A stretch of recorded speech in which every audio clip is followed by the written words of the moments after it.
demandez-vous, monsieur? Ce que je demande? Ah, c'est vous! Quelle surprise! Que venez-vous faire, Séant?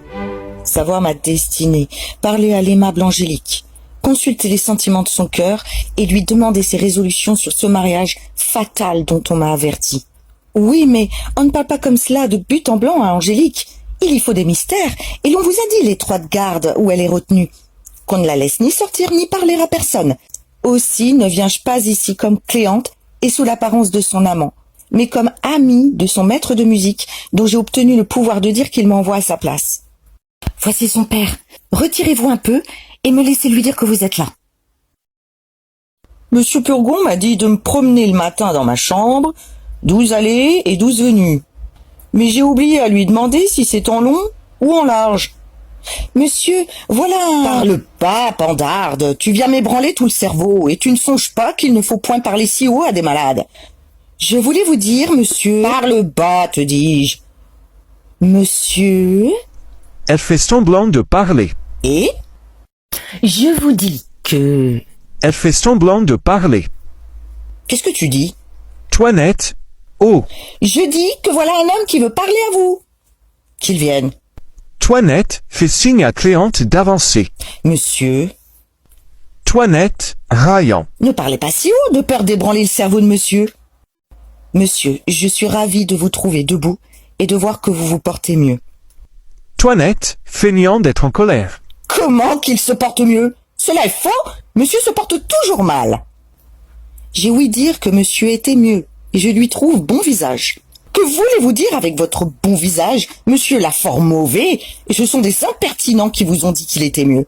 Il ne s'est jamais si mal porté. Elle a raison. Il marche, dort, mange et boit tout comme les autres, mais cela n'empêche pas qu'il ne soit fort malade. Cela est vrai. Monsieur, je suis au désespoir. Je viens de la part du maître à chanter de mademoiselle votre fille. Il s'est vu obligé d'aller à la campagne pour quelques jours. Et comme son ami intime, il m'envoie à sa place pour lui continuer ses leçons, de peur qu'en les interrompant, elle ne vînt à oublier ce qu'elle sait déjà. Fort bien, appelez Angélique.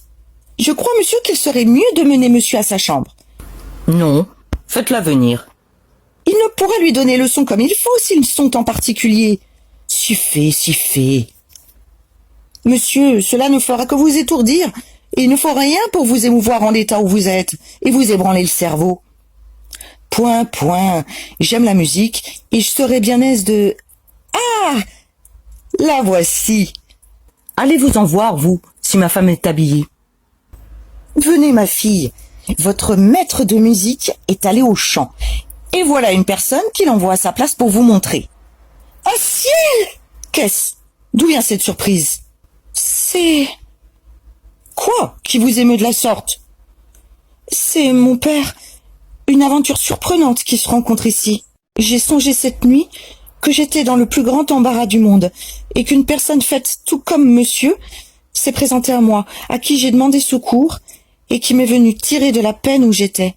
Et ma surprise a été grande de voir inopinément, en arrivant ici, ce que j'ai eu dans l'idée toute la nuit. Ce n'est pas être malheureux que d'occuper votre pensée, soit en dormant, soit en veillant, et mon bonheur serait grand sans doute si vous étiez dans quelque peine dont vous me jugeassiez digne de vous tirer, et il n'y a rien que je ne fisse pour. Toinette, par dérision. Ma foi, monsieur, je suis pour vous maintenant, et je me dédie de tout ce que je disais hier. Voici monsieur Diafoirus le père et monsieur Diafoirus le fils, qui viennent vous rendre visite. Que vous serez bien engendrés! Vous allez voir le garçon le mieux fait du monde et le plus spirituel. Il n'a dit que 2 mots qui m'ont ravi, et votre fille va être charmée de lui. Argan, à Cléante, qui feint de vouloir s'en aller. Ne vous en allez point, monsieur, c'est que je marie ma fille. Et voilà qu'on lui amène son prétendu mari, qu'elle n'a point encore vu. C'est m'honorer beaucoup, monsieur, de vouloir que je sois témoin d'une entrevue si agréable. C'est le fils d'un habile médecin, et le mariage se fera dans 4 jours. Fort bien. Mandez-le un peu à son maître de musique, afin qu'il se trouve à la noce. Je n'y manquerai pas. Je vous y prie aussi. Vous me faites beaucoup d'honneur. Allons, qu'on se range. Les voici.